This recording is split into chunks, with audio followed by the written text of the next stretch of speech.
একজন ব্যবসায়ী যেরকম তার ব্যবসার লাভ লস পুষিয়ে নেওয়ার জন্য তার যেরকম কিছু সিজন আছে, মৌসুম আছে, ঠিক একইভাবে একজন ইমানদার মুসলমানের সারা বছরের আমল এবং ইবাদতের ঘাটতিকে পুষিয়ে নেওয়ার জন্য আল্লাহ রাব্বুল আলামিন দুটি বৃহৎ ইবাদতের মৌসুম দিয়েছেন আমাদেরকে। কিভাবে করব, কোনটা করব কোনটা করব না, এ সম্পর্কে যথেষ্ট ধোঁয়াশা আমাদের মধ্যে আছে। আমাদের নানা অপরাধ গুনাহ পাপাচারের কারণে হয়তো জাহান্নামীদের তালিকায় আমাদের নাম চলে গেছে। আমাদের দোরগোড়ায় উপস্থিত হয়ে গেছে বরকত এবং মাগফিরাত, নাজাত, বরকতের মাস রমাদান। এই রমজান মাসের ফজিলত, এর মর্যাদা, এর তাৎপর্য, এর মাহাত্ম্য রমজানের আগে থেকেই আমাদেরকে রপ্ত করতে হবে। রমজান আসার আগে থেকেই যদি আমরা রমজান মাসের গুরুত্ব, এ মাসের তাৎপর্য, এ মাসের করণীয়, এ মাস সংক্রান্ত মাসাইলগুলো জানতে পারি, তাহলে আমাদের রমাদান কোরআন এবং হাদিসের আলোকে আমরা সাজাতে পারবো। আমাদের রমাদান সাধনা সার্থক হবে, আমাদের রমাদান সফলভাবে আমরা পালন করতে পারবো ইনশাআল্লাহ। তারই ধারাবাহিকতায় আজ আপনাদের সামনে আমি যে বিষয়ে কথা বলতে চাই সেটি হলো মাহে রমাদানের করণীয় আমলসমূহ। আল্লাহ রাব্বুল আলামিন ঈমানদারদের প্রতি অনেক বড় অনুগ্রহ করেছেন। বছরের 11 মাস একজন ঈমানদার, জান্নাত প্রত্যাশী মানুষ জান্নাতের পথে এগিয়ে যাওয়ার জন্য যে পরিমাণ নেক আমল, যে পরিমাণ ইবাদত, যে পরিমাণ তাকওয়ার চর্চা করার কথা, শয়তানের প্ররোচনার কারণে, আমাদের ঈমানের দুর্বলতার কারণে, নানা কারণে সেটাতে আমরা পিছিয়ে থাকি। বছরের 11 মাস আমল এবং ইবাদতে আমাদের যে ঘাটতি হয়, আমরা যতটুকু পিছিয়ে থাকি, যতটুকু অভাব এবং শূন্যতা সৃষ্টি হয়, সারা বছরের আমল এবং ইবাদতের ঘাটতিকে পুষিয়ে নেওয়ার জন্য আল্লাহ রাব্বুল আলামিন দুটি বৃহৎ ইবাদতের মৌসুম দিয়েছেন আমাদেরকে। তার সবচেয়ে বড় মৌসুম আমাদের দোরগোড়ায় উপস্থিত, সেটি হলো রমজান মাস। আরেকটি ইবাদতের মৌসুম আছে বছরের, দ্বিতীয় বৃহত্তর ইবাদতের মৌসুম, যে সম্পর্কে আমাদের সমাজে খুব একটা জানাশোনাও নাই, সেটা হলো জিলহজের প্রথম 10 দিন, ইবাদতের আরেকটি মৌসুম।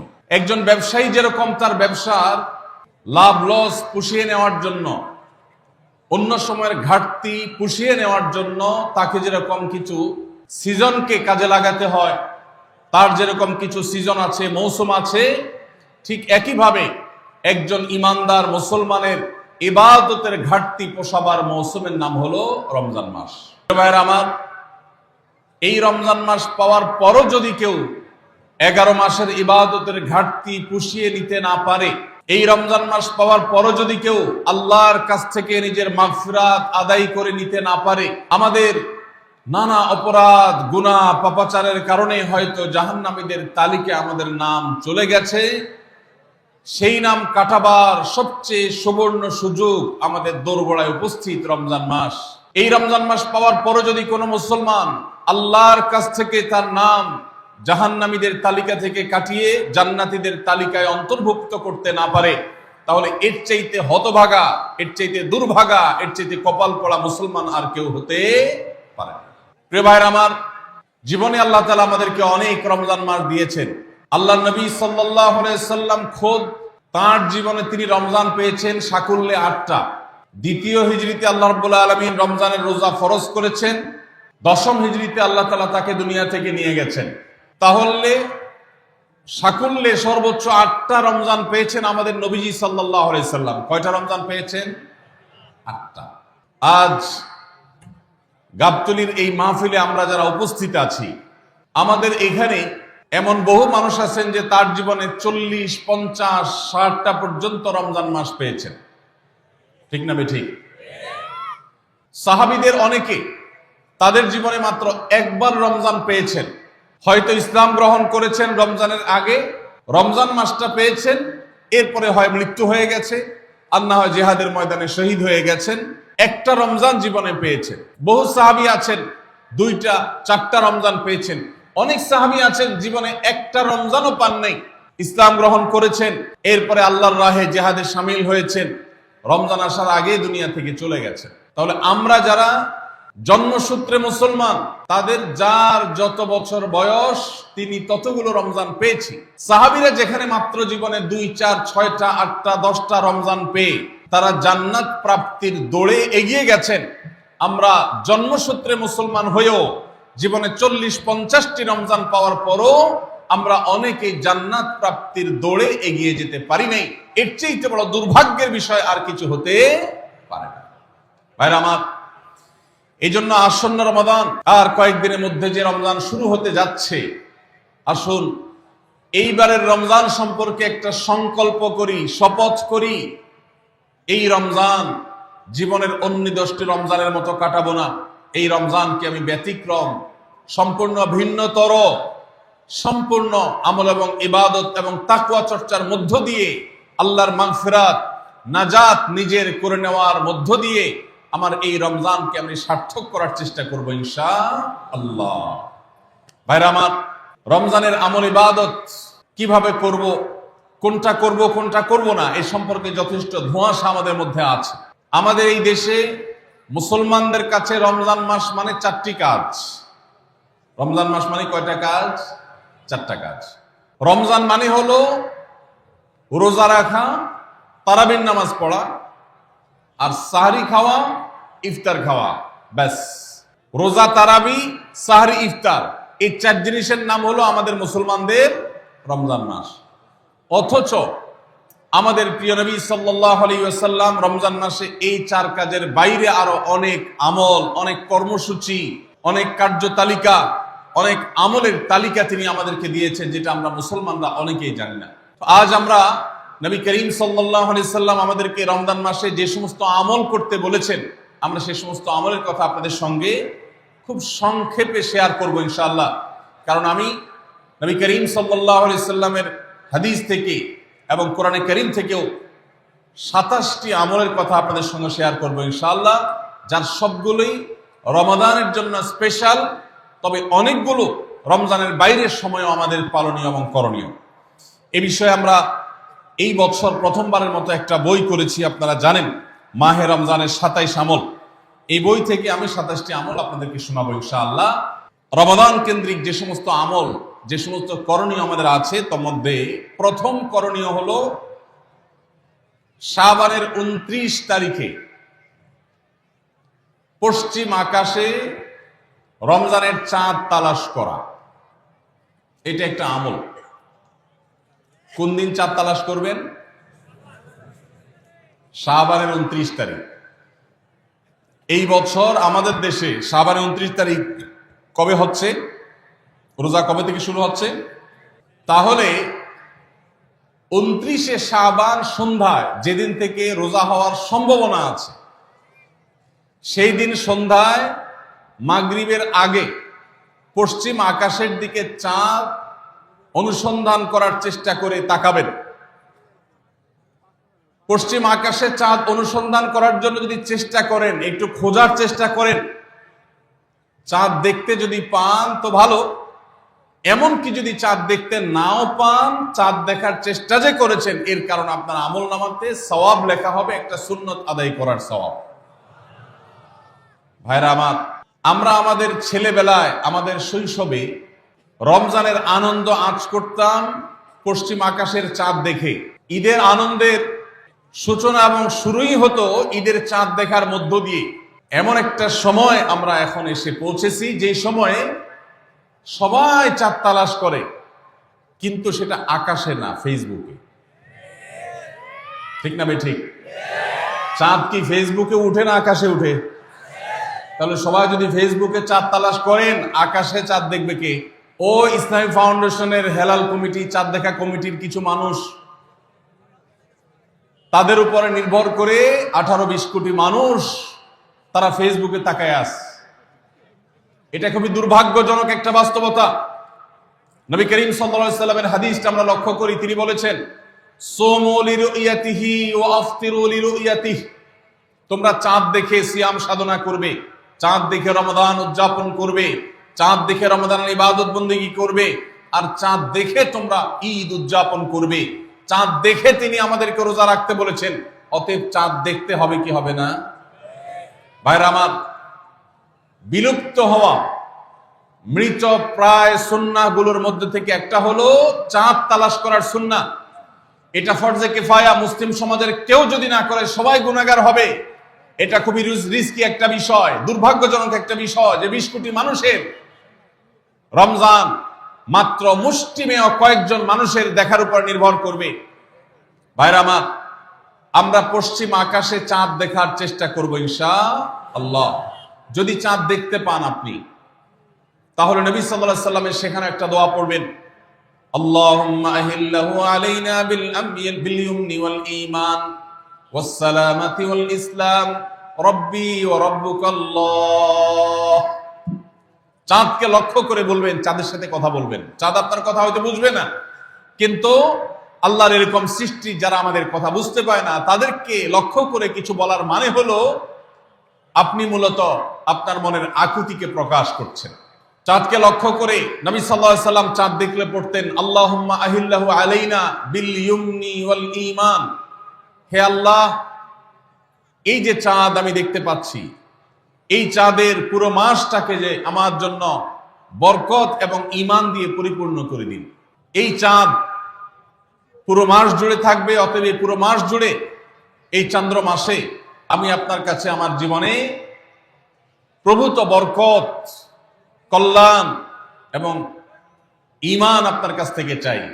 ওয়াস সালামাতি ওয়াল ইসলাম, এবং আমি নিরাপত্তা চাই। এই চাঁদ, এই চন্দ্র মাস আমার জন্য যেন নিরাপদ হয় এবং ইসলামের সাথে যেন এই মাস আমি অতিবাহিত করতে পারি, ঈমানের সাথে যেন অটল অবিচল থাকতে পারি। রব্বি ওয়া রাব্বুকাল্লাহ, হে চাঁদ, তোমার সৃষ্টিকর্তা পালনকর্তা আর আমারও পালনকর্তা এক আল্লাহ। ভাইরা আমার, চাঁদ দেখার চেষ্টা করা যাবে তো ইনশাআল্লাহ? সোশ্যাল মিডিয়াতে আপনি চাঁদের খবর খোঁজেন, দোষ নাই, কিন্তু আমরা সবাই যদি সোশ্যাল মিডিয়াতে চলে যাই, পশ্চিম আকাশে চাঁদটা দেখবে কে? দুর্ভাগ্য। মসজিদ মাদ্রাসার ছাত্ররা, ওলামা একরাম, তারাও চাঁদ তালাশ করতে দেখা যায় খুবই কম, খুবই নগণ্য। আল্লাহ তাআলা আমাদের সবাইকে মৃত প্রায় সুন্নাহকে জিন্দা করার তৌফিক দান করুন। এই বছর 29শে রমাদান শুক্রবারে হবে না শনিবারে হবে? কে কে চাঁদ দেখবেন হাত তোলেন। আল্লাহ আমাদের সবাইকে চাঁদ দেখার তৌফিক দান করুন। মৃত সুন্নাহকে জিন্দা করার নিয়তে চাঁদ দেখবেন ইনশাআল্লাহ। আল্লাহ আমাদের সবাইকে আমল করার তৌফিক দান করুন। ভাইরা আমার, তাহলে রমজান কেন্দ্রিক প্রথম আমল পেয়ে গেলাম, প্রথম কর্মসূচি পেয়ে গেলাম, সেটা হলো শাবানের শেষ তারিখে পশ্চিম আকাশে চাঁদ তালাশ করবো ইনশাআল্লাহ।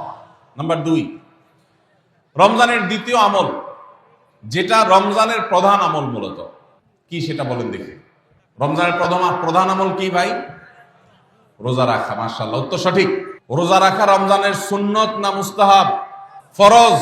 ফরজ মানে হলো আল্লাহর সেই নির্দেশ, যেই নির্দেশ লঙ্ঘন করলে জাহান্নামের শাস্তি অবধারিত, জাহান্নামের শাস্তি এড়ানো যাবে না, যে নির্দেশ মান্য করা আবশ্যক, এরকম একটি ফরজ।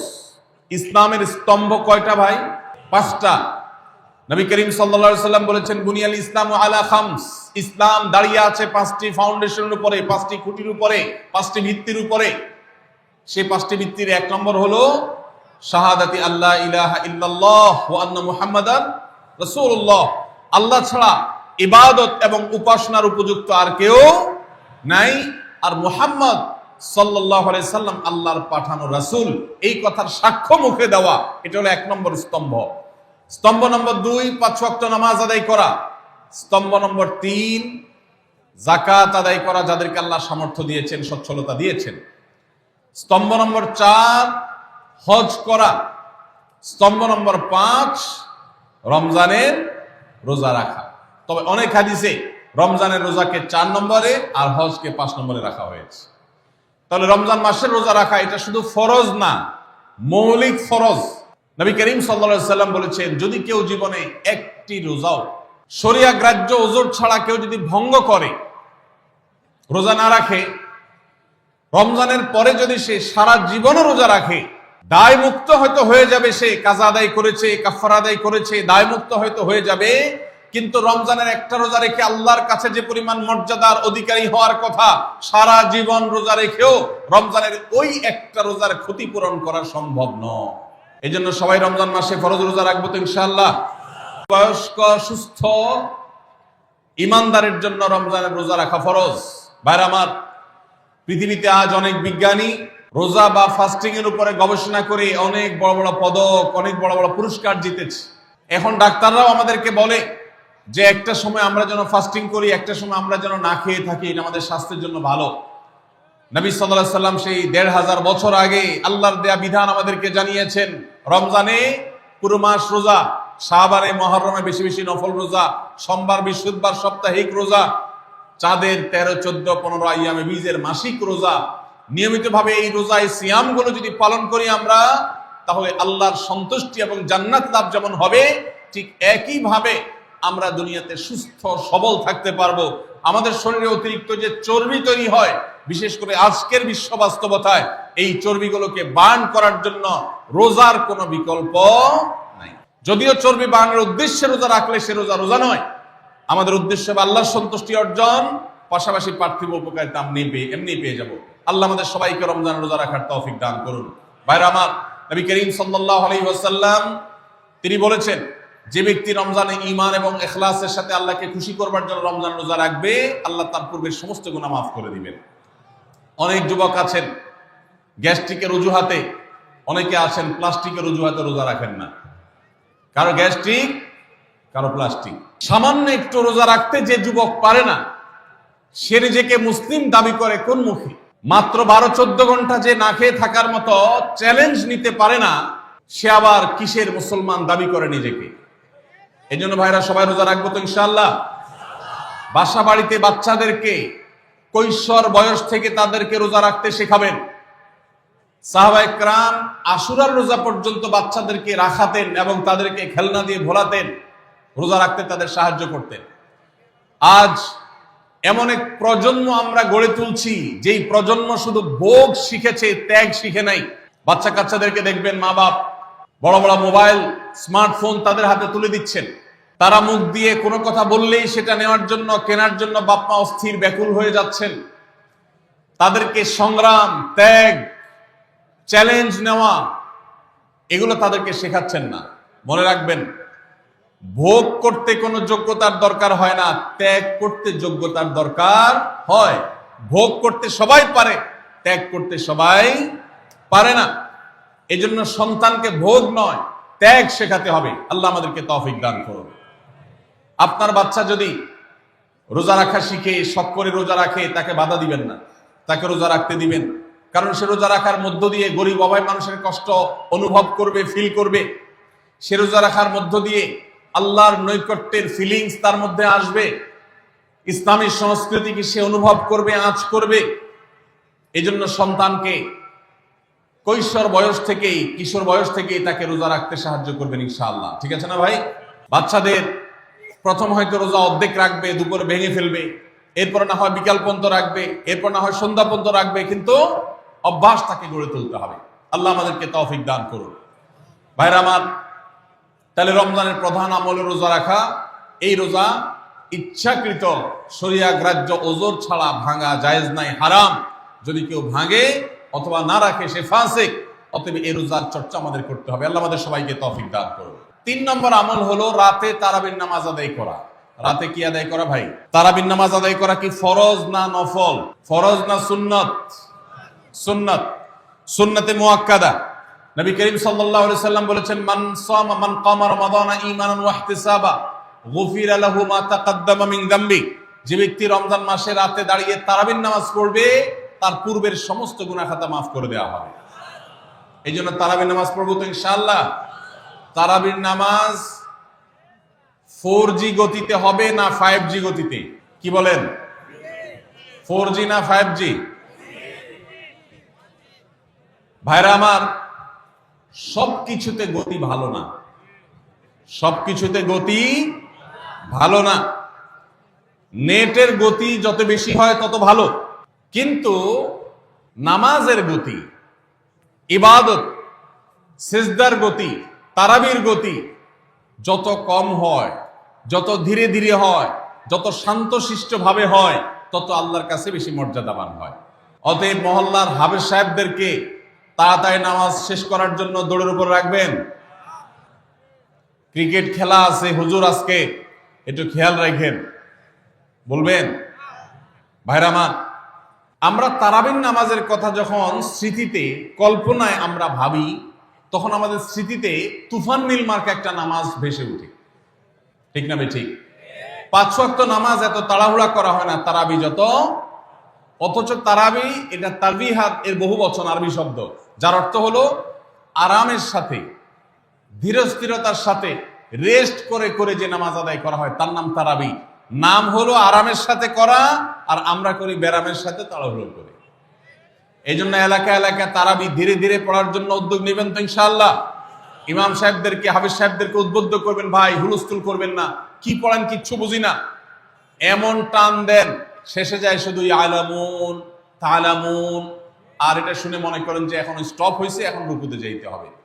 এই নামাজ কি নামাজ? এটা তামাশা। ভাইরা আমার, স্পিডে তারাবি না পড়ে যদি একটু ধীরে তারাবি পড়া হয়, সর্বোচ্চ 15 থেকে 20 মিনিটের ডিফারেন্স হবে, এর বেশি না।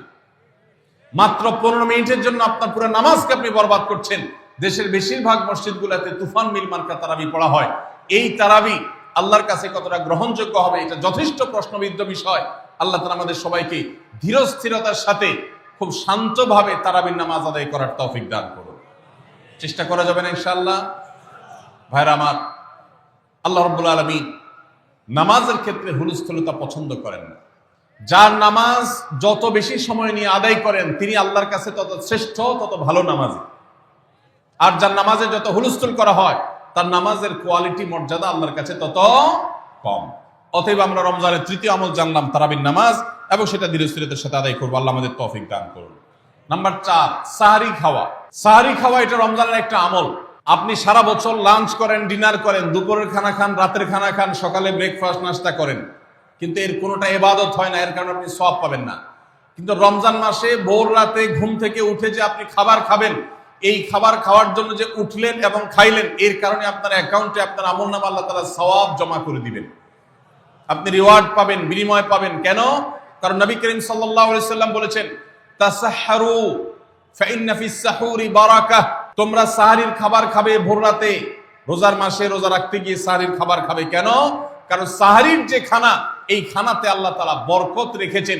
এই খানা খাইলে তার জন্য আমাদের স্পিরিচুয়াল, আধ্যাত্মিক বিভিন্ন রকমের উপকারিতা আল্লাহ তাআলা এর মধ্যে নিহিত রেখেছেন। এর মধ্যে খাদ্য শক্তি আছে, আমাদের এনার্জি হবে শরীরে, রোজা রাখতে সহজ হবে। এর পাশাপাশি সাহরির খাবারে আলাদা একটা বরকত আছে, শেফা, বহুবিধ উপকারিতা আমাদের শরীরের, আমাদের মনের জন্য আল্লাহ তাআলা রেখেছেন। এই জন্য সাহরি খাওয়াটা আলাদা একটা ইবাদত। যদি আপনার সন্ধ্যা রাত্রে বেশি খাওয়া হয়ে যায়, সাহরিতে খানা খাওয়ার মতো মুড না থাকে, অন্তত এক ঢোক পানি, একটা খেজুর, সামান্য কিছু খেয়ে হলেও আপনি সাহরি খাবেন এবং তাতে আপনি সওয়াব পাবেন। কোনো কারণে যদি সাহরি খেতে না পারেন, রাতে উঠতে পারেন নাই, অ্যালার্ম বাজছে কিন্তু শুনেন নাই, উঠে দেখেন ফজরের আজান হয়ে গেছে, তাহলে ওই দিনের রোজা কি হবে নাকি হবে না? হবে। মাশাআল্লাহ, বগুড়া মানুষ মাসালা জানে, দেখা যায় রোজা হয়ে যাবে ইনশাআল্লাহ। কারণ এই সাহরি খাওয়াটা ফরজও না, ওয়াজিবও না, এটা সুন্নাত। সুন্নাত ছুটে গেলে ইবাদত হয় না, ব্যাপারটা সেরকম না। 5 নম্বর আমল হলো, সাহরি তো খাবো ঠিক আছে, কিন্তু সেটা শেষ সময়ে খাওয়া, দেরিতে খাওয়া। সাহরি কি আগে খাবেন না শেষের দিকে খাবেন?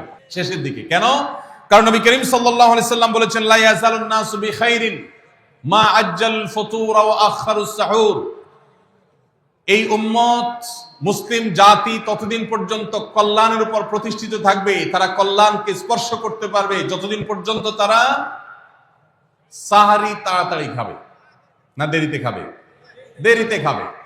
আর ইফতার তাড়াতাড়ি করবে। তাহলে সাহারি দেরিতে খাওয়া হলো সুন্নাত। আমাদের দেশে গ্রামে অনেক মুরব্বীরা এখনো আছেন, রাত 12টা, 1টা, 2টা বাজে সাহারি খেয়ে শুয়ে থাকেন। তারা চিন্তা করেন পরে খাইতে গেলে আবার বর্ডার ক্রস হয়ে যায় কিনা, সীমা লঙ্ঘন হয়ে যায় কিনা, রিস্ক নেওয়ার দরকার কি, এই জন্য 12টার সময় খেয়ে রাখি। এটার কারণে সাহারি খাওয়ার সওয়াব পাবেন ঠিকই, কিন্তু দেরিতে সাহারি খাওয়ার যে সুন্নত, সেই সুন্নত আদায় হবে না। এই জন্য দেরিতে খাবেন। দেরিতে খাওয়ার মানে আবার এরকম দেরি না যে আপনি আর মুয়াজ্জিন সাহেব দুজন কম্পিটিশন করছেন, আপনার হাতে খাবারের প্লেট আর মুয়াজ্জিনের হাতে মাইক, আপনি আগে শেষ করেন আর মুয়াজ্জিন আগে আজান দিবে, কম্পিটিশন চলছে। এত দেরি করে একেবারে লাস্ট মিনিট পর্যন্ত খাওয়া সুন্নত নয়। কথা কি বুঝাতে পারছি? কয়েক মিনিটের গ্যাপ রেখে তারপরে খাবার শেষ করবেন, কারণ নবী করিম সাল্লাল্লাহু আলাইহি ওয়াসাল্লাম সাহরি খেয়ে শেষ করে ফজর নামাজ শুরু করতেন, এর মধ্যে 50টা আয়াত পড়ার মতো গ্যাপ রাখতেন, অর্থাৎ প্রায় 10 মিনিটের মতো একটা গ্যাপ থাকতো। এই জন্য আমরা একটা গ্যাপ রেখে তারপর সাহরি শেষ করব। অর্থাৎ ফজরের আজান যদি হয় উদাহরণস্বরূপ 5:25 বা 30, তাহলে আমরা 2-4 মিনিট আগে সাহরি খেয়ে শেষ করবো ইনশাআল্লাহ। তাহলে সাহরি দেরি করে খাওয়া, শেষের দিকে খাওয়াটা সুন্নত। আল্লাহ আমাদেরকে আমল করার তৌফিক দান করুন। রমজান মাসে সাহরির নামে একটা নতুন নাটক শুরু হয়েছে এই দেশে, সেটার নাম হলো সাহরি পার্টি। আপনারা শুনেছেন, বিশেষ করে শহরের ছেলেফেলেরা, ইউ পোলাপান, তারা আজকাল ভোর রাতে বন্ধু বান্ধব সহ রেস্টুরেন্টে গিয়া সাহরি পার্টির আড্ডা বাইর করছে। শয়তানি এবং ফাইজলামির আর কোনো জায়গা নাই, সাহরির জন্য পার্টি বাইর করছে, তাও আবার ছেলে মেয়ে একসাথে মিলেমিশে। ভাইরা আমার, সাহরি খাওয়া ইবাদত, এবং সাহরির এই সময়টা দোয়া কবুলের সময়, তাহাজ্জুদের সময়। আল্লাহ তাআলা দুনিয়ার আকাশ থেকে ডেকে ডেকে বান্দাকে ক্ষমা করেন। এই সময়টাতে আড্ডাবাজি করা, এটা হতভাগা ছাড়া আর কারোর কোনো কাজ হতে পারে না। এরপরে 6 নম্বর আমল হলো ইফতার করা। রোজা রেখেছেন কিন্তু ইফতার করেন নাই, রোজা হয়ে যাবে কিন্তু সুন্নাত আদায় হবে না, এই জন্য ইফতার করা একটা সুন্নাত। আল্লাহ তাআলা আরহামুর রাহিমিন, এমন একটা মাস রমজান মাস, সারা বছর কিন্তু আমরা নাস্তা করি, সারা বছর যেটা নাস্তা করি রমজানে সে নাস্তাই করি। পার্থক্য হলো সারা বছর নাস্তা করি সকালে, রমজান নাস্তা করি সন্ধ্যায়। মানুষ দীর্ঘ সময় না খেয়ে থাকার পরে যে খাবার খায় সেটাকেই ব্রেকফাস্ট বলে, সেটাকেই নাস্তা বলে। আরবিতে যে ইফতার বলা হয়, এই ইফতার শব্দের অর্থ কিন্তু নাস্তা। ইফতার শব্দের অর্থ কি? নাস্তা। সারা বছর নাস্তা খেলে কোনো সওয়াব হবে, কিন্তু রমজান মাসে আপনি যদি সারাদিন উপবাস থাকার পর সন্ধ্যায় ব্রেকফাস্ট করেন, অর্থাৎ ইফতার করেন, তাহলে আল্লাহ তাআলা আপনাকে সুন্নাত পালন করার সওয়াব দিবেন। এই জন্য ভাই, ইফতার করা একটা সুন্নাত। 7 নম্বর, ইফতার আবার তাড়াতাড়ি করা আরেকটা সুন্নাত। এটা 7 নম্বর আমল, ইফতারটা একটু তাড়াতাড়ি করা। তাড়াতাড়ি করা মানে কি? সূর্য ডুবার 2-4 মিনিট আগে। কি বলেন? তাহলে তাড়াতাড়ি কেমনে হলো? তাড়াতাড়ি মানে হলো সূর্য ডুবার সাথে সাথে করা, বিলম্ব বা দেরি না করা। নবী করিম সাল্লাল্লাহু আলাইহি ওয়াসাল্লামের ওই হাদিস আবারও আমরা স্মরণ করি। তিনি বলেছেন, লা ইয়াজালুন নাসু বিখাইরিন মা আজ্জালুল ফুতুর ওয়া আখারুস সুহুর। এই মানুষ, এই উম্মত ততদিন কল্যাণের উপরে প্রতিষ্ঠিত থাকবে যতদিন তারা ইফতার তাড়াতাড়ি করবে আর সাহরি দেরিতে করবে। ইফতার তাড়াতাড়ি করা এর মানে হলো সূর্য ডুবছে আর দেরি করবেন না। শিয়ারা এবং ইহুদিরা, তাদের মধ্যে রোজা আছে, ফাস্টিং আছে, তারা সেই রোজায় ইফতার করে হলো চতুর্দিক অন্ধকার হয়ে যাওয়ার পর, সূর্য ডুবার পর পর ইফতার করে না। তো এই জন্য নবী সাল্লাল্লাহু আলাইহি সাল্লামের আদর্শ হলো তার বিপরীত, অর্থাৎ সূর্য ডুবার পর পর ইফতার করে ফেলা, অতিরিক্ত বিলম্ব না করা। আল্লাহ আমাদেরকে আমলের তৌফিক দান করুন। 8 নম্বর আমল হলো ইফতারের দোয়া পড়া। ইফতারের দোয়া জানা আছে ভাই? কি দোয়া? আমরা একটা দোয়া কমন জানি বাংলাদেশের মানুষ, সেটা হলো আল্লাহুম্মা লাকা সুমতু আলা রিজকিকা আফতারতু। এটাও হাদিসে বর্ণিত হয়েছে, কিন্তু হাদিসের সনদ নিয়ে অনেকে কোনটা নিয়ে আলাপ তুলেছেন, প্রশ্ন তুলেছেন। আল্লাহুম্মা লাকা সুমতু মানে হলো, হে আল্লাহ, আপনার উদ্দেশ্যে রোজা রেখেছি, ওয়া আলা রিজকিকা আফতারতু, এবং আপনার দেওয়া রিজিক দিয়ে ইফতার করেছি। আর ইফতারের আরেকটা দোয়া হলো যাহাবাজ জামা ওয়াবতাল্লাতিল উরুক ওয়া সাবাতাল আজরু ইনশাআল্লাহ। এটা একটা দোয়া। যদি এগুলো দোয়ামূলক নয়, আমরা দোয়া বলছি, এটা মূলত আল্লাহর কাছ থেকে একটা প্রত্যাশা। এর অর্থ হলো যাহাবাজ জামা, আমার পিপাসা দূর হয়ে গেছে, ওয়াবতাল্লাতিল উরুক, আমার শিরা উপশিরাগুলো সব সিক্ত হয়ে গেছে, ওয়া সাবাতাল আজরু ইনশাআল্লাহ, এবং আল্লাহ চাহেন তো এই রোজার বিনিময় আমার সাব্যস্ত হয়ে গেছে আল্লাহর কাছে, এটা স্থির হয়ে গেছে। এটা হলো ইফতারের দোয়া। ইফতারের দোয়াটা কি ইফতারের আগে করব না পরে করব? ইফতারের দোয়াটা যারা ইফতারের আগে করার পক্ষে তারা হাত তোলেন, অল্প সংখ্যক মানুষ। আর বাকিরা সবাই কি পরের পক্ষে না মাঝখানের পক্ষেও আছেন লোক? সব পরের। মাশাআল্লাহ, সব সূক্ষ্ম সূক্ষ্ম মাসআলা দেখি গাবতলী মানুষ জানে, মাশাআল্লাহ, অনেক অগ্রসর দেখা যায়। আল্লাহ আমাদের সবাইকে দ্বীনের জন্য কবুল এবং মঞ্জুর করুন, মাশাআল্লাহ। ভাইরা আমার, ইফতারের দোয়াটা ইফতারের পরে করতে হয়, যেটা বেশিরভাগ মানুষ জানে না, কিন্তু আমি অবাক হলাম যে এখানে বেশিরভাগ মানুষ আপনারা জানেন, মাশাআল্লাহ, নলেজেবল মানুষ বোঝা গেছে। ইফতারের দোয়ার অর্থের দিকে তাকালেই তো বোঝা যায় এটা আগে না পরে। দোয়ার অর্থের মধ্যে তাকালে আমরা দেখতে পাচ্ছি যে আল্লাহ শিরা উপশিরা সিক্ত হয়ে গেছে, পিপাসা দূর হয়ে গেছে, এগুলো তো ইফতারের পরেই হয়। অবশ্য আমি অর্থ আগে বলে দিয়েছি, সেটা দেখে হয়তো আপনারা অনেকে বুঝে ফেলছেন, মাশাআল্লাহ। তো যাই হোক, ইফতারের শুরুতে বিসমিল্লাহ বলে ইফতার করব, আর শেষে এই দোয়া পড়বো। আল্লাহ আমাদেরকে আমলের তৌফিক দান করুন। 9 নম্বর হলো সাহরি এবং ইফতারে খেজুর খাওয়া। খেজুর দিয়ে সাহরি ইফতার করা। ইফতারে আপনি অন্য যা খান না খান, খেজুর দিয়ে খাবেন। নবী সাল্লাল্লাহু আলাইহি সাল্লাম আদা পাকা আদা খেজুর দিয়ে ইফতার করতেন, যেটাকে রোতাব বলা হয়। আর যদি সেটা না পাওয়া যেত, সাধারণ যে কোনো খেজুর, সেটাও না পাওয়া গেলে একটু পানি খেয়ে তারপর তিনি ইফতার করতেন। আমরা ইফতারে খেজুর খেতে হয় সুন্নাহ, এটা আমরা জানি, কিন্তু যেটা জানি না সেটা হলো সাহরিতে খেজুর খাওয়া। ভোর রাতে সাহরিতে খেজুর খাওয়া সুন্নত, এটা আগে কে কে জানতেন? হাত তোলেন। আগে জানতেন, মাশাআল্লাহ, হাত নামান। গত বছর রমজানে সাহরিতে ভাত তরকারি যাই খাইছেন না খাইছেন, একটা হলো খেজুর খাইছেন, কারা কারা হাত তোলেন? মাশাআল্লাহ, এদিকে সব আমল করা মানুষ, মাশাআল্লাহ। তাহলে তার ওয়াজ টোয়াজের কোনো দরকার নেই। এত নলেজেবল মানুষ, এত আমলদার মানুষ যদি এলাকায় থাকে, তাহলে ওয়াজের দরকারটা কি? আল্লাহ আমাদের সবাইকে আমলের তৌফিক দান করুন। ভাইরা আমার, ইফতারে খেজুর খাওয়া যেমন সুন্নাত, সাহরিতেও খেজুর খাওয়া সুন্নাত, কিন্তু খেজুর খাওয়া কোনো ফরজ ওয়াজিব না। খেজুরের দাম বেশি হয়ে গেছে, আপনি কিন্তু অপারক। যদি একটা খেজুরও পুরো রমজানে না খান, আপনার রোজার কোনো অসুবিধা হবে। তবে নবী সাল্লাল্লাহু আলাইহি সাল্লাম যেহেতু ইফতার এবং সাহরিতে খেজুর খেতেন, আর খেজুরে প্রচুর পরিমাণ সুগার আছে, উপকারী, যেটা মানুষের স্বাস্থ্যের জন্য উপকারী, প্রচুর পরিমাণ এনার্জি আছে, খাদ্য শক্তি আছে, সারাদিন রোজা রেখে আমাদের যে সুগারের ঘাটতি হয় সেটা পূরণ করার জন্য সহায়ক হয়। এই জন্য সাহরি এবং ইফতারে খেজুর খাওয়া এমনিতেও উপকারী। আর নবী সাল্লাল্লাহু আলাইহি সাল্লামের সুন্নাত, তিনি বলেছেন, নি'মা সাহুরুল মুমিনি আত-তামার, ইমানদারের সাহারির আইটেমের মধ্যে সবচেয়ে বেস্ট উত্তম হলো খেজুর। এই জন্য অন্য যাই খান না খান, একটু হলো, এক পিস হলো খেজুর খাবেন। ইনশাআল্লাহ সুন্নাত আদায় করার নিয়তে খেলে এই খেজুর সুন্নাতটা আদায় হয়ে যাবে, আল্লাহ তাআলা তা চাহেন তো। তাহলে 9 নম্বর আমল পেলাম হলো সাহরি এবং ইফতারিতে খেজুর খাওয়া। 10 নম্বর আমল হলো সকল প্রকার পাপাচার বর্জন করা, গুনাহের কাজ থেকে বিরত থাকা। এইটা হলো রমজান মাসের দ্বিতীয় সর্বোচ্চ গুরুত্বপূর্ণ আমল। সিরিয়ালে আমরা 10 নম্বরে বলেছি, কিন্তু 27টা রমজানের স্পেশাল আমলের মধ্যে সবচেয়ে গুরুত্বপূর্ণ আমল হলো রোজা রাখা, আর দ্বিতীয় সর্বোচ্চ গুরুত্বপূর্ণ আমল হলো সব ধরনের পাপাচার বর্জন করা, গুনাহের কাজ ত্যাগ করা। যদি কেউ রমজানে রোজা রাখে, আবার চোখ দিয়ে হারাম জিনিস মোবাইলে দেখে, স্ক্রিনে দেখে, পত্রিকার পাতায় দেখে, অফলাইনে দেখে, পরনারীর দিকে তাকায় থাকে, সে যদি কান দিয়া হারাম জিনিস শুনে, গান বাদ্য, এই সমস্ত কিছু সে যদি উপভোগ করে, তাহলে তার এই রোজা আর উপোস থাকার মধ্যে কোনো পার্থক্য। মনে রাখবেন, রোজা শুধু পেটের হয় না, রোজা চোখের হয়, রোজা কানের হয়, রোজা হাতের হয়, রোজা মুখের হয়, রোজা শরীরের প্রত্যেকটা অঙ্গ প্রত্যঙ্গের হয়। একজন মানুষ যখন তার পুরো শরীরে রোজা করে, সে যখন সকল অঙ্গ প্রত্যঙ্গ দিয়ে আল্লাহর আনুগত্য করে, আল্লাহর নাফরমানি থেকে বেরিয়ে আসে, তখন সে সত্যিকারের রোজাদার হয়। আর যে শুধুমাত্র দিনের বেলায় পানাহার বর্জন করে, যৌনাচার বর্জন করে, আর সমস্ত পাপাচার অপকর্ম সে যথারীতি অন্য সময়ের মতো রমজান মাসেও করে, এই রোজাদার পেটের রোজা রেখেছে, কিন্তু তার শরীরের অন্য অন্য অঙ্গ প্রত্যঙ্গগুলো আল্লাহর কথা শুনে নাই, সো সেগুলো কিন্তু রোজা রাখে নাই। এই রোজা আল্লাহর কাছে মাকবুল এবং গ্রহণযোগ্য রোজা হতে পারে না। অতএব আমরা রমজান মাসে সব ধরনের গুনাহের কাজ বর্জন করবো তো ইনশাআল্লাহ।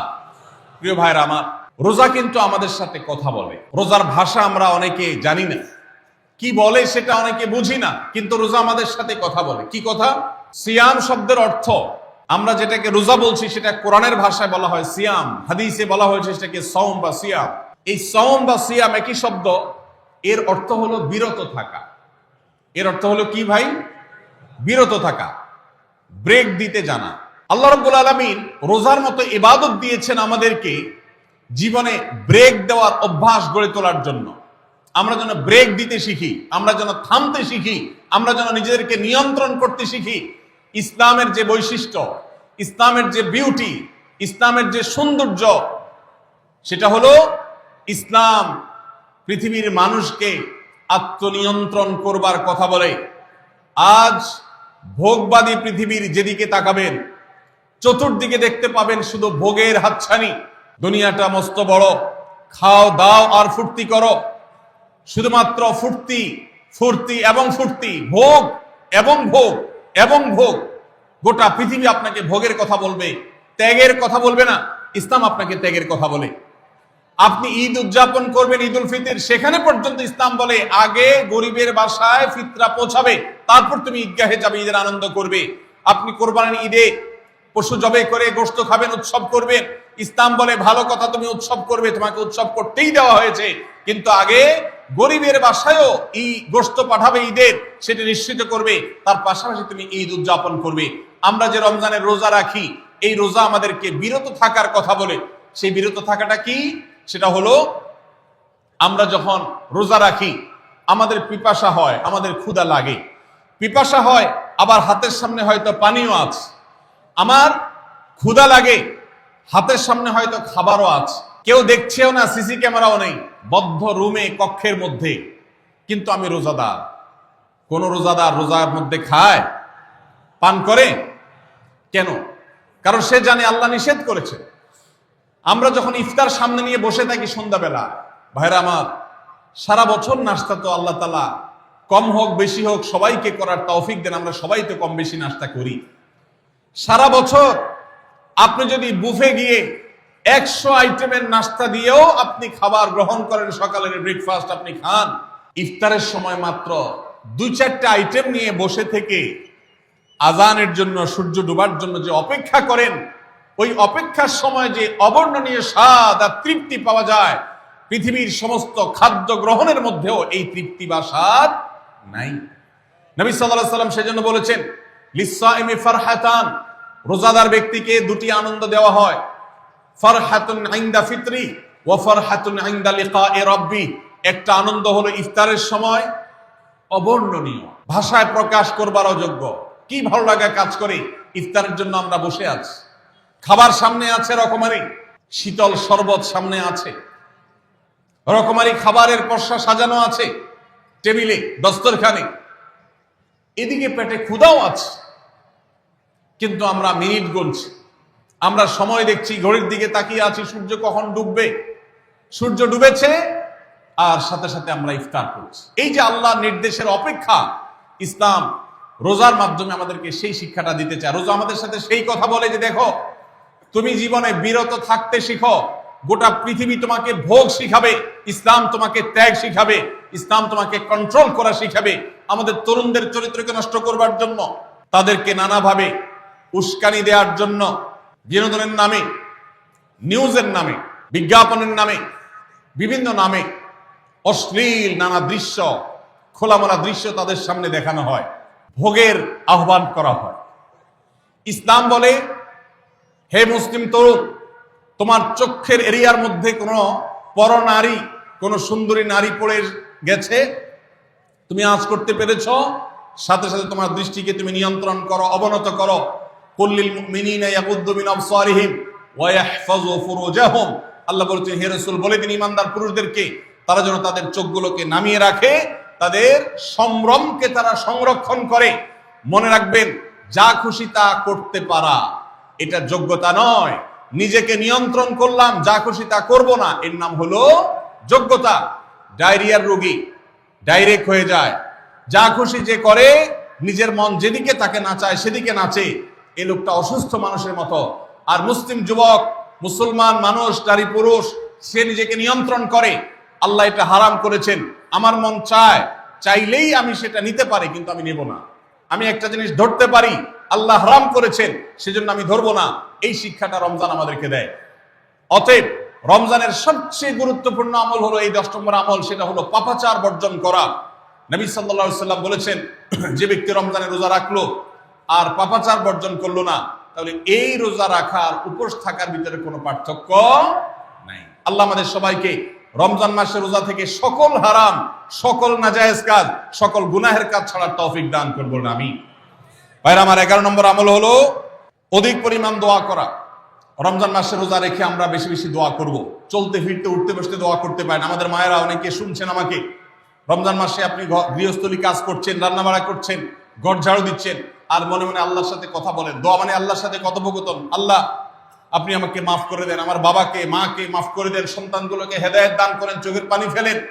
নিয়মতান্ত্রিক দোয়া, বসে বসে হাত তুলে দোয়া করবেন কেবলামুখী হয়ে, আবার চলতে ফিরতে উঠতে বসতে, এমনকি ওযু নাই সে অবস্থায় দোয়া করবেন। নবী সাল্লাল্লাহু আলাইহি ওয়াসাল্লাম বলেছেন 3 ব্যক্তির দোয়া ফিরিয়ে দেওয়া হয় না। কয় ব্যক্তির দোয়া? লা তুরাদ্দু দাওয়াতুহুম, 3 শ্রেণী মানুষের দোয়া ফিরিয়ে দেওয়া হয় না। এর ভিতরে এক শ্রেণী হলেন মাজলুম, কারোর জুলুমের শিকার হয়েছে এই ব্যক্তি। জালেমের বিরুদ্ধে যে তার মনের আকুতি থাকে, বদদোয়া থাকে, আল্লাহ সুবহানাহু ওয়া তাআলা এটা ফিরিয়ে দেন না। এইজন্য পৃথিবীর ইতিহাসের কোন জালিম আপনি দেখাতে পারবেন না যেই জালিমকে আল্লাহ ছেড়ে দিয়েছেন, আল্লাহ ছাড় দিয়েছেন কিন্তু চূড়ান্ত ভাবে ছেড়ে দিয়েছেন, এমন কোন জালিম আপনি দেখাতে পারবেন না। এইজন্য ভাই কখনো কোন অবস্থাতে কারো প্রতি আমরা জুলুম করব না। আল্লাহ আমাদেরকে সেটা মানার তৌফিক দান করুন। তাহলে 3 ব্যক্তির দোয়া কবুল হয়, ফেরত দেওয়া হয় না। তার ভিতরে একজন হলো মাজলুম, যার প্রতি আপনি জুলুম করেছেন, সে আপনার বিরুদ্ধে যে বদদোয়া করে, এটা লাগবেই লাগবে, আজ হোক আর 2 দিন পরে হোক। নাম্বার 2, মুসাফির, যে ব্যক্তি সফরে আছে, সফররত অবস্থায় সে যদি দোয়া করে, সে দোয়া আল্লাহ তাআলা কবুল করেন। 3 নম্বর হলো রোজাদার ব্যক্তি, as-সাইম হাত্তা ইফতির, রোজাদার ব্যক্তি সারাদিন ভর রোজা করলে ইফতার রাগ পর্যন্ত, সারাদিন দোয়া করলে ইফতার রাগ পর্যন্ত তার দোয়া কবুল হয়। এই জন্য রোজা রেখে আমরা বেশি বেশি আল্লাহর কাছে দোয়া করবো ইনশাআল্লাহ। চলতে ফিরতে উঠতে বসতে মনে মনে আল্লাহর সাথে কথা বললেন, চাওয়া তাওয়াকে পেশ করলেন, বাস এটাই হলো দোয়া। এটা হলো আমাদের রমজান মাসের 11 নম্বর আমল, বেশি বেশি দোয়া করা। 12 নম্বর আমল হলো মিথ্যা এবং কাজ পরিহার করা। রমজানের সকল পাপাচার তো পরিহার করবই, বিশেষভাবে মিথ্যা কথা, মিথ্যা কাজ পরিহার করা। কারণ নবীজি সাল্লাল্লাহু আলাইহি ওয়াসাল্লাম এর জন্য আলাদা নির্দেশ করেছেন। তিনি বলেছেন, মাল্লাম ইয়াদা কাওলা যুরি ওয়াল আমালা বি ফালাইসা লিল্লাহি হাজা আন ইয়াদা তাআমাহু ওয়া শারাবা। যে ব্যক্তি রমজানের রোজা রেখে মিথ্যা কথা, মিথ্যা কাজ ছাড়লো না, তার উপোস থাকায় আল্লাহর কোনো ঠেকা পড়ে নাই।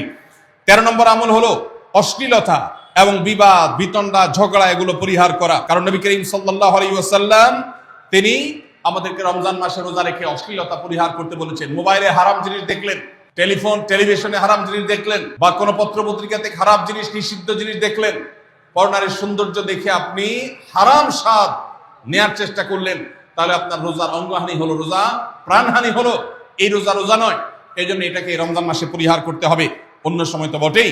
এবং সেই সাথে কেউ যদি আপনার সাথে ঝগড়া করতে আসে, নবীজি শিখাই দিয়েছেন, ফালিয়াকুল ইন্নী সায়েম, কেউ রোজা রাখা অবস্থায় ঝগড়া করতে আসলে বলবেন, ভাই আমি রোজাদার, আমি তোমার ঝগড়ার জবাব দিতে পারবো না। তাহলে ঝগড়া পরিহার করার জন্য রমজান মাসে আমরা এক্সারসাইজ করবো। 14 নম্বর, যে কোনো ভালো কাজ, যে কোনো নেকামল রমজান মাসে বেশি বেশি করবেন। কেন? কারণ রমজানের শুরুতে একজন ঘোষক বলে, ইয়া বাগিয়াল খায়রি আকবিল, হে ভালো কাজ প্রত্যাশী, যে ভালো কাজ করতে চাও, রমজান মাসটাই হলো ভালো কাজের সওয়াব বেশি পাওয়ার। অতএব এই মাসে ভালো কাজ করে, নেকামল করে, ইবাদত করে, কোরআন তেলাওয়াত, জিকির, আজকার যত রকম আছে এগুলো করে জান্নাতের পথে অগ্রসর হয়ে যাও। 15 নম্বর আমল হলো বেশি বেশি ইস্তেগফার করা। বেশি বেশি কি করা? ইস্তেগফার করা, অর্থাৎ ক্ষমা প্রার্থনা করা। কেন ক্ষমা প্রার্থনা বেশি করবেন? কারণ নবী করিম সাল্লাল্লাহু আলাইহি সাল্লাম বলেছেন, ওয়ালিল্লাহি উতাকাউ মিনান নার ওয়া যালিকা ফি কুল্লি লাইলা, রমজানের প্রত্যেক রাতে আল্লাহ তাআলা বহু মানুষকে জাহান্নাম থেকে মুক্ত ঘোষণা করেন। ভাইরা আমার, আমাদের পাপাচারের কারণে জাহান্নামীদের তালিকা নাম উঠে থাকলেও রমজানে আল্লাহ বহু মানুষকে ঠিক দেন যে এই লোককে জান্নাতি ঘোষণা করা হলো, জাহান্নাম থেকে মুক্ত ঘোষণা করা হলো। এই জন্য এই মাসে আল্লাহর কাছে বেশি বেশি মাফ চাইতে হয়, ইস্তেগফার করতে হয়, চোখের পানি ফেলে দোয়া করতে হয় যে আল্লাহ আপনি মাগফিরাত নসিব করেন। এটা হলো 15 নম্বর আমল। 16 নম্বর আমল হলো রোজাদারকে ইফতার করানো। নিজে ইফতার করবেন, পাশাপাশি রোজাদার ব্যক্তিকেও ইফতার করাবেন। নবী সাল্লাল্লাহু আলাইহি সাল্লাম বলেছেন, যদি কোনো ব্যক্তি কোনো রোজাদারকে ইফতার করায়, তাহলে যেই ব্যক্তি তাকে ইফতার করালেন তার রোজার সওয়াব তো সে পাবেই, আপনি ইফতার করায়া সমপরিমাণ সওয়াব লাভ করবেন ইনশাআল্লাহ। অতএব মসজিদে ইফতার দেওয়ার ব্যবস্থা করা যেতে পারে, রাস্তাঘাটে, বিশেষ করে পাবলিক পরিবহনে, এমনকি প্রাইভেট গাড়িতেও সন্ধ্যার সময়, ইফতারের সময় অনেক সময় খাবার থাকে না, তখন আপনি রাস্তা দাঁড়িয়ে যদি সামান্য একটু খেজুর, সামান্য একটু পানি বিতরণ করতে পারেন, তাহলে সওয়াবটা পাওয়া যেতে পারে। আপনার বাসার আশেপাশে অনেক অভাবী মানুষ আছে, তাদের বাসায় আপনি ইফতার পৌঁছে দিতে পারেন। এর মাধ্যমে রোজাদারকে ইফতার করানোর সওয়াব পেতে পারেন। 17 নম্বর আমল হলো বেশি বেশি কোরআনে কারীমের তেলাওয়াত করা। কোরআনে কারীমের তেলাওয়াত রমজান মাসে বেশি বেশি করব। কেন? কারণ হলো এই মাসটাই হলো কোরআন নাজিলের মাস। আল্লাহ তাআলা রমজান মাসে কোরআন নাজিল করেছেন। আল্লাহ বলেছেন, শাহরু রমাদান আল্লাযী উনজিলা ফীহিল কুরআন হুদাল লিন-নাস ওয়া বায়িনাতিন মিনাল হুদা ওয়াল ফুরকান। রমজান মাস এমন মাস যে মাসে আল্লাহ তাআলা কোরআন নাজিল করেছেন। এই জন্য এই মাসে বেশি বেশি কোরআন তেলাওয়াত করতে হবে। নবী করিম সাল্লাল্লাহু আলাইহি ওয়াসাল্লাম বেশি বেশি রমজান মাসে কোরআন তেলাওয়াত করতেন। আমাদের পূর্বসূরি সালাফগণ কেউ কেউ রমজান মাসে অন্য সব আমল কমিয়ে দিয়ে কোরআন তেলাওয়াতটা সবচেয়ে বেশি করতেন। এই জন্য দিনে এবং রাতে বেশি বেশি করে কোরআন শুদ্ধতার সাথে সৌন্দর্যের সাথে তেলাওয়াত করব, অর্থ সহকারে বুঝে পড়ার চেষ্টাও পাশাপাশি করবো ইনশাআল্লাহ। 18 নম্বর আমল হলো কোরআন পরস্পরকে শোনাশুনি করা, বুঝে পড়া। অর্থাৎ আপনি কোরআন তেলাওয়াত করবেন, আপনার স্ত্রী শুনবে, আপনার মা শুনবে, আপনার বোন শুনবে, আবার তারা তেলাওয়াত করবে, আপনি শুনবেন। আমরা তারাবির নামাজে এক পক্ষীয় তেলাওয়াত শুনি, হাফেজ সাহেব তেলাওয়াত করেন, আমরা শুনি, কিন্তু আমরা তেলাওয়াত করে আরেকজন শুনবে, এটা হয় না। নবী সাল্লাল্লাহু আলাইহি সাল্লাম রমজান মাস আসলে জিবরিল ফেরেশতার সাথে কোরআন শোনাশুনি করতেন, জিবরিল তেলাওয়াত করতেন, নবীজি শুনতেন, আবার আমাদের নবীজি তেলাওয়াত করতেন, জিবরিল শুনতেন। এটা একটা সুন্নাত। এই সুন্নাতটা বিলুপ্ত হয়ে গেছে, এটা নিয়ে চর্চা নাই। এই জন্য আমরা এটা বাসা বাড়িতে নতুন করে জিন্দা করব। আল্লাহ আমাদেরকে তৌফিক দান করুন। 19 নম্বর আমল হলো দান সাদাকা বেশি বেশি করা। নবীজি সাল্লাল্লাহু আলাইহি সাল্লাম এমনিতেই প্রচুর পরিমাণ দান করতেন, কিন্তু রমজান আসলে তার দানশীলতার পরিমাণ আরো বেড়ে যেত। এই জন্য অভাবী, প্রতিবেশী, গরিব দুঃখী সবার ঘরে ঘরে আমরা আমাদের সাধ্য অনুযায়ী দান পৌঁছানোর চেষ্টা করব রমজান উপলক্ষে। এটা রমজানের 19 নম্বর স্পেশাল আমল, বিশেষ আমল। 20 নম্বর রমজানের কর্মসূচি হলো ভোর রাতে দোয়া করা। কারণ সারা বছর ভোর রাতে তাহাজ্জুদের নামাজ পড়া বা দোয়া করার সুযোগ আমাদের হয় না, কিন্তু রমজানে সাহরি খেতে তো এমনি উঠেন, অতএব এই টাইমে দোয়া কবুল হয়। 24 ঘন্টার ভিতরে দোয়া কবুলের সবচেয়ে মুখ্যম সুযোগ, সবচেয়ে আদর্শ সময় হলো এই তাহাজ্জুদের সময়টা। ভাইরা আমার, ঢাকার একটি বড় কোম্পানি, বাংলাদেশের সবচেয়ে বড় শিল্প প্রতিষ্ঠান বললে ভুল হয়তো হবে না, অন্তত এটুকু বলা যায় যে প্রথম 3-4টি বড় প্রতিষ্ঠানের একটি।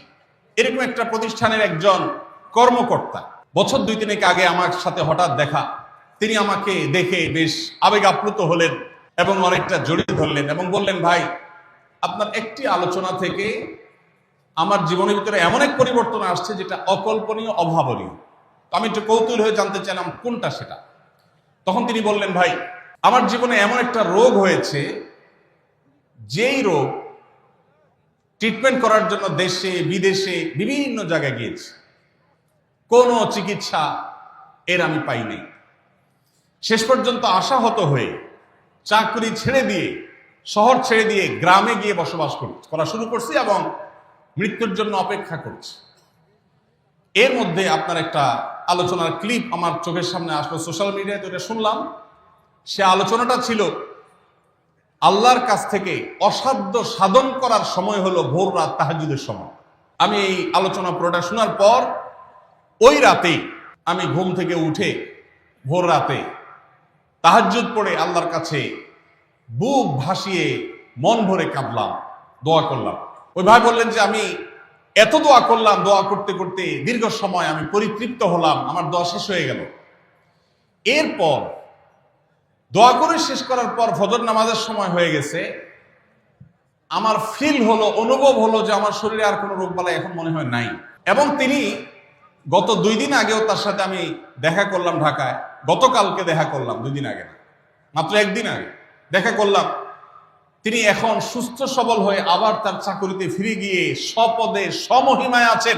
তিনি এক সহকর্মীকে ডেকে আমার সামনে বলছেন, এই তোমরা বলো তো, আমি আগে শারীরিকভাবে বেশি ফিট ছিলাম নাকি এখন বেশি ফিট? তখন তার সহকর্মী আমার সামনে বলছে, স্যার, আপনি আগে অনেক বেশি রাগরাগি করতেন, আপনি হট মেজাজি ছিলেন, অনেক বেশি অসুস্থ হয়ে যেতেন কিছু হলেই, কিন্তু এখন আপনি সে আগের সময়ের তুলনায় অনেক বেশি সুস্থ এবং ফিট।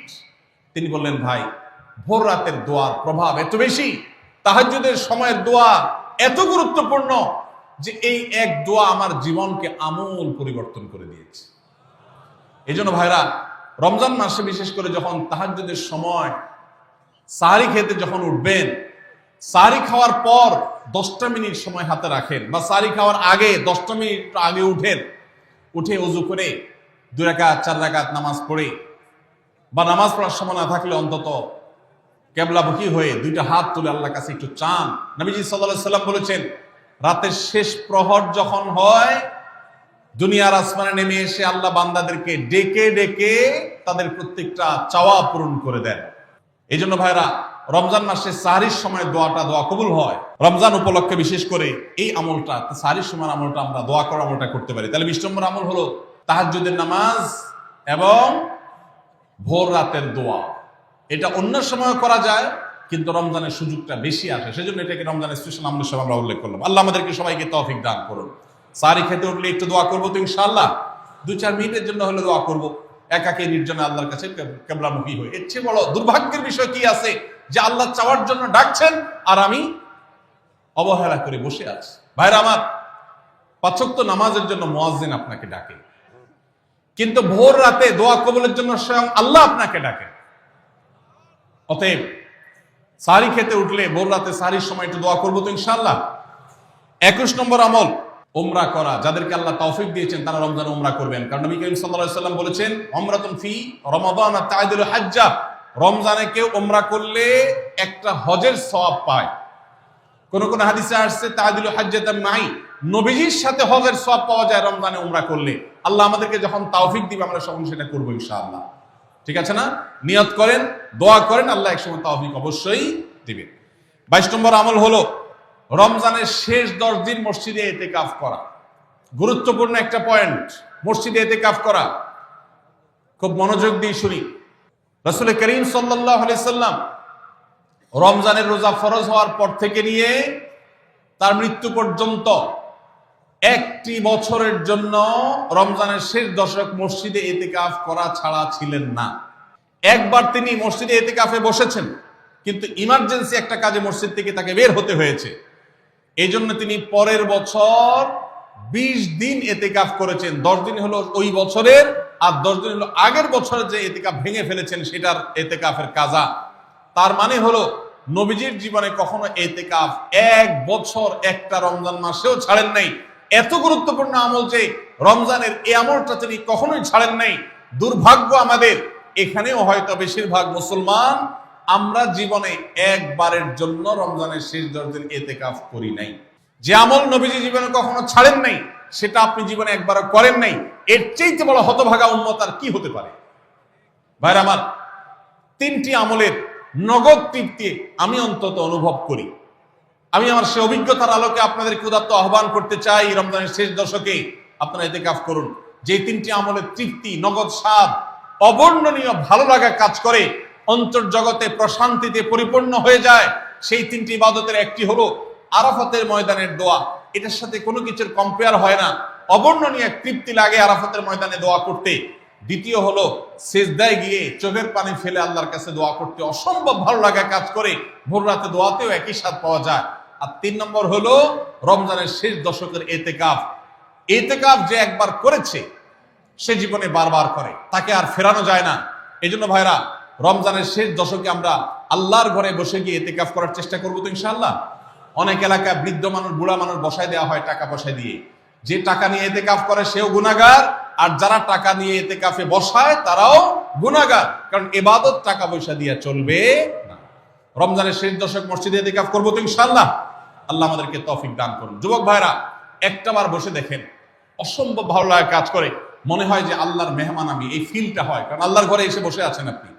আপনি কারোর কাছে কোনো কিছু চেয়েছেন, চাইতে চাইতে একটা পর্যায়ে তার পাও জড়িয়ে বসে গেলেন, একদম বসে গেলেন, তার ঘরের সামনে বসে পড়লেন। ইতিকাফটা অনেকটা এরকম। রমজানের প্রথম 20 দিন আল্লাহর কাছে হাত দিয়ে দোয়া করলাম, আর শেষ 10 দিন একজন মসজিদে গাঁটটি মুস্কা নিয়ে পড়ে গেলাম। ব্যাপারটা হলো কারো পায়ে ধরে পড়ে যাওয়ার মতো। আশা করা যায় ইতিকাফকারীকে আল্লাহ তাআলা ক্ষমা না করে মসজিদ থেকে ফেরাবেন না। এই জন্য ইতিকাফ করার চেষ্টা করবো তো ইনশাআল্লাহ। আমরা ব্যস্ততার অজুহাত দেই। ভাইরা আমার, যে কোনো মুহূর্তে দুনিয়া থেকে চলে যেতে হতে পারে। এই জন্য এই রমজানে প্ল্যান করেন, যত ব্যস্ত হন না কেন। আমি তো আমার সমস্ত ব্যস্ততাকে এক পাশে ঠেলে রেখে, আল্লাহ আমাকে যখন থেকে তৌফিক দিয়েছেন রমজানের শেষ দশক ইতিকাফ ছাড়া বাইরে থাকবো এটা চিন্তাও করি না। এই জন্য যুবক ভাইদেরকে বলবো, প্রত্যেকটা মহল্লাতে 2 জন 5 জন 10 জন করে যুবকরা বসেন, কোরআনের গ্রুপ স্টাডি করেন, কোরআনের পাঠচক্র করেন, নিজেরা কোরআন হাদিসের আলোচনা করেন, রোনাজারি এবং দোয়া করেন। 10টা দিন আল্লাহর সাথে কানেক্টেড হওয়ার চেষ্টা করেন। 12 মাস ইবাদত, দাওয়াতের কাজ, ইসলামের কাজ করবেন, ইনশাআল্লাহ সেখানে বরকত পাবেন। রমজানের শেষ দশকে ইতিকাফ করবেন তো ইনশাআল্লাহ। আল্লাহ আমাদের সবাইকে তৌফিক দান করুন। 23 নম্বর আমল হলো শেষ দশকে ইবাদতের মাত্রা বাড়িয়ে দেওয়া। আমরা উল্টাটা করি। আমাদের দেশে রমজানের প্রথম দশকে মসজিদ ফুল হয়ে, বারান্দা ফুল হয়ে, রাস্তায়ও মুসল্লি দাঁড়ায়। আর 10 রমজান চলে গেলে 20 রমজান পর্যন্ত বাহিরের মুসল্লি কমতে কমতে বারান্দার মুসল্লি কমে ভিতরে চলে আসে। আর শেষ 10 দিনে আসলে ঈদের দিনগুলো যখন কাছে আসে তখন 5 ওয়াক্ত নামাজের ওই নিয়মিত মুসল্লি ছাড়া বাকিগুলো সব উদাও হয়ে যায়। নবী সাল্লাল্লাহু আলাইহি সাল্লাম কি করতেন? তার উল্টাটা। আমাদের আয়েশা বলেছেন, কানা ইয়াজিতাহিদু ফীহি মা লা ইয়াজিতাহিদু ফী গায়রি। আমাদের নবীজি সাল্লাল্লাহু আলাইহি সাল্লাম রমজানের শেষ দশকে ইবাদতের জন্য যত কষ্ট করতেন, যত সাধনা করতেন, অন্য কোন সময় ইবাদতের জন্য এত সাধনা করতেন না। অথচ আমরা দেখা যায় শেষ দশক অবহেলা কাটাই। এইজন্য ভাইরা, শেষ দশকে ইবাদতের পরিমাণ আরো বাড়িয়ে দিতে হবে, আমলের পরিমাণ বাড়িয়ে দিতে হবে। এটাই আল্লাহ তাআলার নির্দেশনা, সেটাই রমজানের শেষ দশকের আমল। 24 নম্বর আমল হলো শেষ দশকে পরিবারকে ঘুম থেকে ডেকে তোলা। এটা আলাদা সুন্নাহ। নবী সাল্লাল্লাহু আলাইহি সাল্লাম রমজানের শেষ দশক হলে কানা ইদা দাখালাল আশর আহইয়া লাইলা ওয়া আইকাযা আহলা। তিনি পরিবারকে ঘুম থেকে ডেকে তুলতেন এবং স্ত্রী সঙ্গ ত্যাগ করতেন। শেষ দশক কোমর বেঁধে ইবাদত করতেন। এটা 24 নম্বর আমল। তাহলে শেষ দশক পরিবারকে ঘুম থেকে ডেকে তোলা। নবীজি অন্য কোন সময় ঘুম থেকে ইবাদতের জন্য ডাকতেন না, নফল নামাজ যার ইচ্ছা সে পড়বে, যার ইচ্ছা পড়বে না। কিন্তু শেষ দশক এত বড় অফার, এত বড় সুযোগ, কারণ লাইলাতুল কদর শেষ দশকে আছে। এই জন্য এই দশকে ইবাদতের জন্য পরিবারকে তিনি ডেকে তুলতেন। তারা শুয়ে থাকুক, তিনি এটা সহ্য করতেন না। এই জন্য 24 নম্বর আমল হলো রমজানের শেষ দশকে পরিবারকে ঘুম থেকে ডেকে তোলা এবং স্ত্রী সঙ্গ ত্যাগ করা শেষ দশকের জন্য। 25 নম্বর আমল হলো লাইলাতুল কদর অনুসন্ধান করা। রমজানের শেষ দশকের প্রত্যেকটা রাতে কিন্তু শবে কদর হতে পারে, বিশেষ করে বেজর রাতে 21, 23, 25, 27, 29 এই রাতগুলোতে লাইলাতুল কদর হওয়ার সম্ভাবনা অনেক জোরালো। সৌদি আরবের মানুষ তাদের বেজর রাতে তালাশ করবে, আমরা আমাদের বেজর রাতে তালাশ করব ইনশাআল্লাহ। নবীজি সাল্লাল্লাহু আলাইহি সাল্লাম বলেছেন যে তাহাররাউ লাইলাতুল কদর ফিল বিত্রি মিনাল আশরিল আওয়াখির মিন রমাদান। রমজানের শেষ দশকের বেজর রাতগুলোতে তোমরা শবে কদর হতে পারে সে আশা বেশি বেশি করে ইবাদত বন্দেগী করো। লাইলাতুল কদর ইবাদতকে আল্লাহ বলেছেন লাইলাতুল কদরি খায়রুম মিন আলফি শাহর। 1000 মাস, 1000 মাস ইবাদত করলে যে সওয়াব পাওয়া যাবে, লাইলাতুল কদরের এক রাতের ইবাদতের সওয়াব তার চাইতে বেশি হবে। সেই রাত কোনটা আল্লাহ নির্দিষ্ট করেন নাই। এজন্য শেষ দশকের প্রত্যেকটা রাতেই ইবাদত করার চেষ্টা করা, স্পেশালি বেজর রাতগুলোতে। 26 নম্বর আমল হলো লাইলাতুল কদরের আশায় বিশেষ দোয়া পড়া। সেটা কি? আল্লাহুম্মা ইন্নাকা আফুউন তুহিব্বুল আফওয়া ফাআফু আন্নী। আল্লাহ আপনি ক্ষমাশীল, আপনি ক্ষমাকে ভালোবাসেন, অতএব আমাদেরকে ক্ষমা করে দিন। এটা রমজানের শেষ দশকের প্রত্যেক রাতে পড়বেন। যে রাতটা একটু শান্ত শিষ্ট, একটু শীতল, একটু বৃষ্টি ভাব, একটু লাইলাতুল কদরের আবহাওয়া বোঝা যায়, সেই রাতকে লাইলাতুল কদর আশা করে প্রত্যাশা করে বেশি বেশি দোয়া পড়বেন, আল্লাহুম্মা ইন্নাকা আফুউন তুহিব্বুল আফওয়া ফাআফু আন্নী। তাহলে 26 নম্বর আমল হলো লাইলাতুল কদরের দোয়া পড়া। আর 27 নম্বর সর্বশেষ আমল হলো ফিতরা আদায় করা। অর্থাৎ রমজান মাসের রোজাতে যদি ভুল ত্রুটি হয়, এটা রিফাইন্ডের কাজ হয়ে যায়, রিফ্রেশমেন্টের কাজ হয়ে যায় ফিতরার মাধ্যমে। প্রত্যেক সচ্ছল ব্যক্তি তার নিজের পক্ষ থেকে, নিজের স্ত্রী এবং নিজের ছোট বাচ্চাদের তরফ থেকে ফিতরা আদায় করবেন। প্রাপ্তবয়স্ক সন্তান থাকলে তারা তাদেরটা আদায় করবে, আর না হলে বাবা তাদেরটা আদায় করতে পারে। ফিতরা স্বরূপ গরিবদের বাসায় একদিনের খাবার এটা পৌঁছে দিতে হবে। এটা হলো ফিতরা। ঈদের নামাজের আগ পর্যন্ত এটা আদায় করার নির্দেশ নবী সাল্লাল্লাহু আলাইহি ওয়াসাল্লাম দিয়েছেন। তাহলে 27 নম্বর আমল হলো ফিতরা আদায়। এটার মাধ্যমে রমজানের আমল শেষ হয়ে যাবে। আমি আবার এক নজরে 27টি আমল আপনাদেরকে বলে দিচ্ছি। নাম্বার 1 চাঁদ দেখা, নাম্বার 2 রোজা রাখা, নাম্বার 3 তারাবির নামাজ আদায় করা, নাম্বার 4 সাহরি খাওয়া, 5 নম্বর আমল হলো শেষ সময় সাহরি খাওয়া, 6 নম্বর আমল হলো ইফতার করা, 7 নম্বর আমল হলো তাড়াতাড়ি ইফতার করা, এবং 8 নম্বর আমল হলো ইফতারের দোয়া পড়া, 9 নম্বর আমল হলো সাহরি এবং ইফতারে খেজুর খাওয়া, 10 নম্বর আমল হলো রমজান মাসের সকল গুনাহ বর্জন করা, 11 নম্বর আমল হলো বেশি বেশি দোয়া করা, 12 নম্বর আমল হলো মিথ্যা কথা এবং কাজ পরিহার করা, 13 নম্বর আমল হলো অশ্লীলতা এবং ঝগড়া বিবাদ রমজানের রোজা রেখে না করা, 14 নম্বর আমল হলো ভালো কাজের পরিমাণ এই মাসে বাড়ায় দেওয়া, 15 নম্বর আমল হলো বেশি বেশি আল্লাহর কাছে ক্ষমা চাওয়া, কারণ এই মাসে আল্লাহ বেশি ক্ষমা করেন মানুষকে, 16 নম্বর আমল হলো অন্য রোজাদারকে ইফতার করানো, তাদের বাসায় ইফতার পাঠানো, আর 17 নম্বর আমল হলো বেশি বেশি কোরআন তেলাওয়াত করা, 18 নম্বর আমল হলো কোরআন নিজে পড়ে আরেকজনকে শোনানো, আবার তার তেলাওয়াত নিজে বসে শোনাশুনি করা, 19 নম্বর আমল হলো দান সাদেকা করা,